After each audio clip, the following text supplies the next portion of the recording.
90 বছর বয়সে এখনও চাউলের বস্তা পিঠে করে পৌঁছে দিয়ে জীবিকা নির্বাহ করছেন বৃদ্ধ আনসার আলী। চাউলের বস্তা বইতে বইতে পিঠ বেঁকে গেছে, বস্তার ভার যেন আর সহ্য করতে পারে না তার শরীর।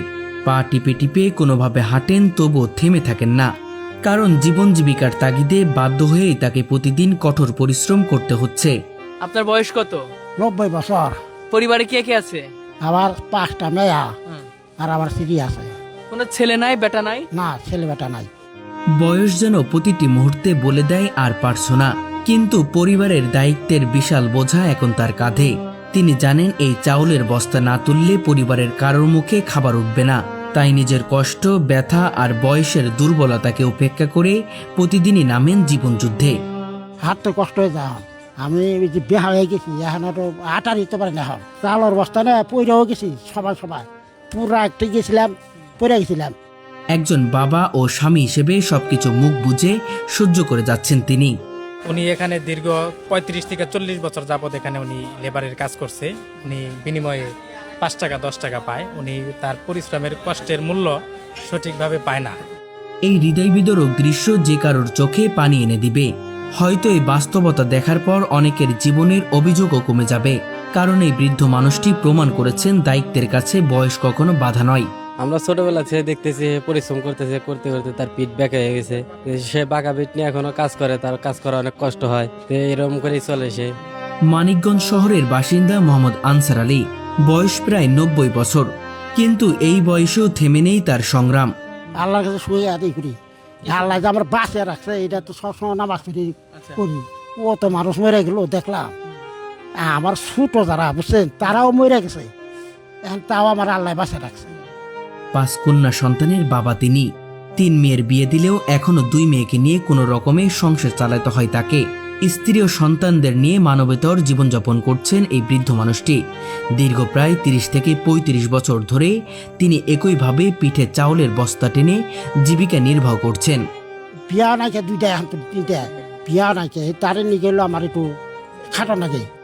বছরের পর বছর ভারী বোঝা বইতে বইতে তার পিঠ বেঁকে গেছে, শরীর দুর্বল হয়ে পড়েছে, হাঁটতে কষ্ট হয়, হাত পা কাঁপে, তবু থেমে যাননি তিনি, কারণ তিনি জানেন তার থেমে যাওয়া মানেই পরিবারের চুলা বন্ধ হয়ে যাওয়া। তো এইভাবে চলতেছি, যা পারি তাই করি, একটু না না আমি পারি না, যাটা হাঁটার কিছু গপ্প নাই। এটা দিয়ে কি সংসার চলে যা করছেন? আমি পারি না, তখন সংসার চালাবে। প্রতিদিন সকালে অন্যদের দিন শুরু হয় স্বপ্ন আর পরিকল্পনা নিয়ে, কিন্তু আনসার আলীর সকাল শুরু হয় সংগ্রাম দিয়ে। ভোরে কোনো রকম 2 মুঠো খাবার খেয়ে তিনি দীর্ঘ পথ হেঁটে চলে আসেন মানিকগঞ্জ শহরের একটি চাউলের আড়তে। সেখানেই তার কাজ চাউলের বস্তা বহন করা। মানে ছেলে নাই, ছেলে থাকলে ছেলে বাদ দিত।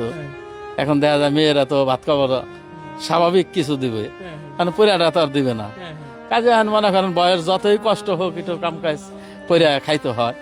ক্রেতারা চাল কিনেন সেই ভারী বস্তা তিনি নিজের পিঠে তুলে নেন এবং রিকশায় তুলে দেন কিংবা হেঁটে হেঁটে গন্তব্যে পৌঁছে দেন। 25 কেজি ওজনের চাউলের বস্তা তার বাঁকা পিঠে তোলা যেন আসমান সমান বোঝার মতো, তবুও দাঁতে দাঁত চেপে কাজ করে যান তিনি। বিনিময়ে কখনো 20 টাকা, কখনো 30 টাকা পান। এভাবেই সারাদিন কঠোর পরিশ্রম করে কোনোদিন 200, কোনোদিন 250 টাকা আয় হয়, যা দিয়েই চলে তার পুরো সংসার। একটা বস্তা নিয়ে গেলে পরে, দূরতে গেলে পরে হয়তো 20-30 টাকা দেয়, তো আর কি, তাছাড়া বেশি না। বেশি দূরেও তো আমি যেতে পারি নাই। চাউলের বস্তা নিয়ে গেছি বাসায়, কত রিক্সায়, কত মানে ইয়েতে দিয়ে দিছি, চাম্পা উঠিয়ে দিছি। আচ্ছা, এভাবেই সংসার চলছে। কত করে দেয়? এইভাবে তো সংসার চলে না। আমার এই 200 টাকা 250 টাকা চলে নাকি সংসার। অনেক সময় বোঝা বইতে বইতে তিনি হাঁপিয়ে ওঠেন, দম বন্ধ হয়ে আসে, শরীর কাঁপতে থাকে, কখনো কখনো পিঠে বোঝা নিয়ে রাস্তায় পড়ে যান। কিন্তু আশ্চর্যের বিষয়, পড়ে যাওয়ার পরেও তিনি আবার উঠে দাঁড়ান, কারণ তার কাছে হার মানা বলে কিছুই নেই। হ্যাঁ, চাউল অবস্থা নিয়ে গেছি, তাতে হলো যে পুরা যায়।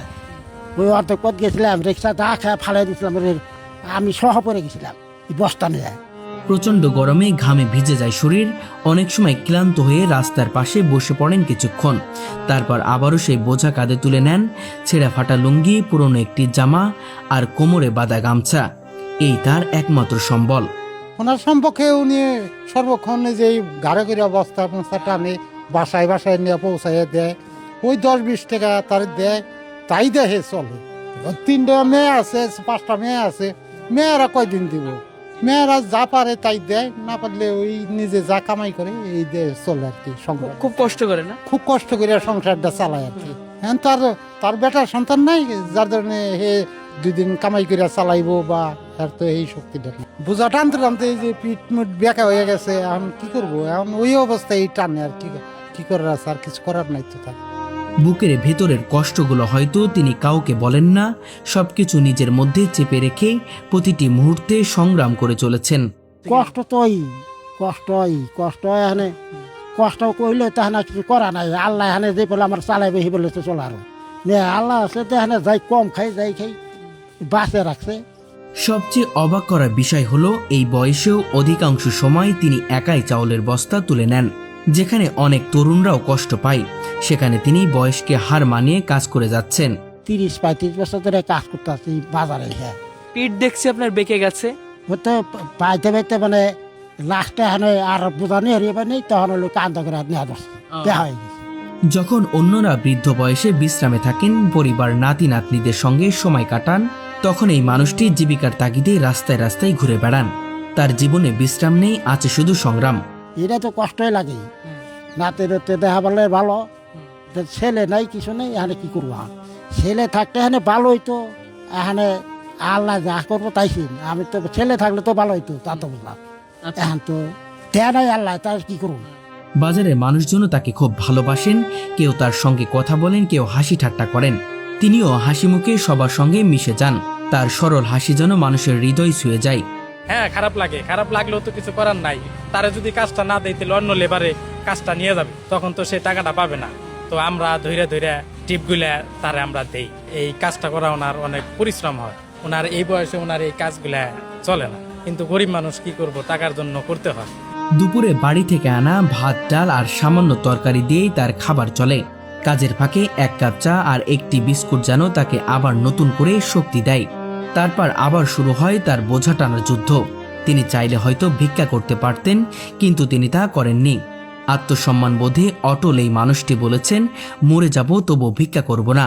এই একটি বাক্যই তার চরিত্র, তার শক্তি আর তার সংগ্রামের প্রতিচ্ছবি। ভিক্ষা চাবো না, আমি না খাই মরে যাচ্ছি, ভিক্ষা চাবো না কোন কাছে। আল্লাহ আছে এইটাই করেছে যে আমার ভিক্ষা করে জানি খাওয়া না। যতদিন পয়সা থাকুন ততদিন পরিশ্রমী করুন। আনসার আলীর এই জীবন সংগ্রাম শুধু একজন মানুষের গল্প নয়, এটি আমাদের সমাজের বাস্তবতার এক নির্মম চিত্র। এই গল্প শেখায় দায়িত্ব, আত্মসম্মান আর বেঁচে থাকার লড়াই কাকে বলে। তার এই জীবন আমাদের সবার জন্য একটি বড় অনুপ্রেরণা। আপনার মনে করেন আগে বোঝা টানতো মাথায়, এখন মনে করেন মাথায় টানতে টানতে আস্তে আস্তে বয়স হয়ে গেছে, গাড্ডা ব্যথা হয়ে গেছে, পিঠ ব্যথা হয়ে গেছে। এখন পিঠে করে আপনার টানে এই চাউল অবস্থাটাই না মনে করেন কিছু ইনকাম করে সংসার কোনো রকম চালায়। সমাজের সামর্থ্যবান মানুষের উচিত এমন মানুষের পাশে দাঁড়ানো, যাতে জীবনের শেষ সময়টুকু অন্তত একটু শান্তিতে কাটাতে পারেন এই সংগ্রামে বৃদ্ধ মানুষটি। দর্শক, আজকে এমন একজন মানুষের গল্প আপনাদের কাছে বলতে চলেছি, যার বয়স প্রায় 90 বছর। পিঠ বেঁকে গেছে, এই বয়সেও তার পিঠে কাঁধে চাউলের বস্তা নিয়ে কখনো রিকশায় তুলে দিচ্ছে, কখনো বাড়িতে বাড়িতে যে পৌঁছে দিচ্ছে। একজন বাবা, যার কথা ছিল এখন পরিবার পরিজনের সাথে খুব আনন্দে উল্লাসে থাকা, সেই বয়সে এসেই জীবন জীবিকার তাগিদে সন্তানদের মুখে খাবার তুলে দেওয়ার জন্য করতে হচ্ছে কঠোর পরিশ্রম। দর্শক, আজকে সেই ত্যাগী বাবার গল্পই আপনাদের কাছে তুলে ধরার চেষ্টা করব। কত বছর ধরে এই বোঝা টানছেন? 30-35 বছর করছি কাজ, এখনো পারি না আর কি। মানে মোটামুটি হয়তো একটু বাজার টাজার করলে পরে হয়তো 2-4-5 ফের এগুলো হলো নিয়ে দিয়ে যদি বাজার আহি কোনো দিনকে না, এটা শুকাইয়া দিয়ে করি আল্লাহর কাছে। আমার এখান থেকে বাঁচে নিচ্ছে। আমার ছোটো যারা তারা ময়রা আবার ভর্তাই গেছে, আর আমার তো আল্লাহ এখান থেকে নাকছেই। আসলে আমার কর্মে কষ্ট আছে, সারাদিন পরিশ্রম করলে আবার 300 টাকা 250 টাকা এটা দেখে আদৌ সংসার চলে না। এবার তো সংসার চলবো না, আমার হলো 5টা, আমার চলে না। এখানে না চলে কি করবো, উপায় তো নেই আমার। টানো যখন আইছি তখন হলো মাথায় করে নিছি, যখন কিনা লাস্টে তখন আর পারি না, তখন হলো আমি ওই পিঠাই করে নিই। আচ্ছা, এই পিঠটা ওই তো মাজা ভেঙে গেছে, তো বোঝা নিতে দিতে আমার বোঝা নিতে নিতে ভেঙে গেছে।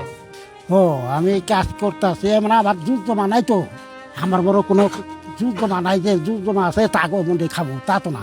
আমার কিছু নাই, খালি বাড়িটা আছে, তাছাড়া তো আমার কাজ করে খাওয়ানো। মানে জমি জায়গা নাই বিধায় কাজ করে খাইতে হচ্ছে। হ্যাঁ, জমে যাওয়া নাই। চাউলের বস্তা কোথায় কোথায় দিয়ে আসেন? ওই রিক্সা দিছি, বাসায় গেছি, নামাজ পড়ি, যে টাইম পেলে এমনি নামাজ পড়ি, যাই মসজিদে যাইতো, তাই নামাজ পড়তে পারি একটু। হ্যাঁ পড়ি, নামাজ পড়েন না? হ্যাঁ পড়ি, আচ্ছা। মানে সকালে পড়ি, নাহলে ফজরে নামাজ পড়ি, শুক্রবার দিন যাই। করবো কষ্ট আনছ, খালি মেয়া হয়েছে, তাহলে তো তোমার কষ্ট করেই খাওয়া নেবো। এলাকার বসে কয় মানে পয়সা খায় তাহলে ভালো হইতো, আসলে পয়সা খায় তো পার দেয়, পয়সা খাওয়া আমার কামাই করে খাওয়াবো করা। হ্যাঁ, হাঁটতে একটু কষ্টই হয়। যেন আমি বেহা হয়ে হাঁটলাম, আসতে তো দেখলেন পাশ আর কদিন পাশ আর কোনো কাজ তো নাই। ওই এই মাইসের সাথে দোয়া চাই, জানি আমি জানি এইভাবে কষ্ট করে খাওয়া যায় পারি। আমরা দেখতেছি এই কাম করে খায়, 20-30-40 বছর এই কাম করে খায়। তোদের কোনো ছেলে নাই, মেয়েটে আছে, পিঠে করে নেয়, আগে মাথায় নিত, এখন পিঠে করে নেয়। খারাপ লাগলে কি করুন তাই কর, একজন সাহায্য করলো কয়দিন করে পারে, কয়দিন দিব, কাজে কাম করে খায়। তো আমরা ওনাকে অনেকবার বলছি যে এই বয়সে কাজ না করে ভিক্ষে করলেও তো অনেক টাকা পয়সা পাওয়া যায়। তো উনি আমাদের বলে যে না, আমি ভিক্ষার টাকা নিব না, আমি কাজ করে আমি 2টা কম খাবো, তাও আমার পক্ষে ভালো, যে আমি কাজ করে খাবো, আমি ভিক্ষে করবো না।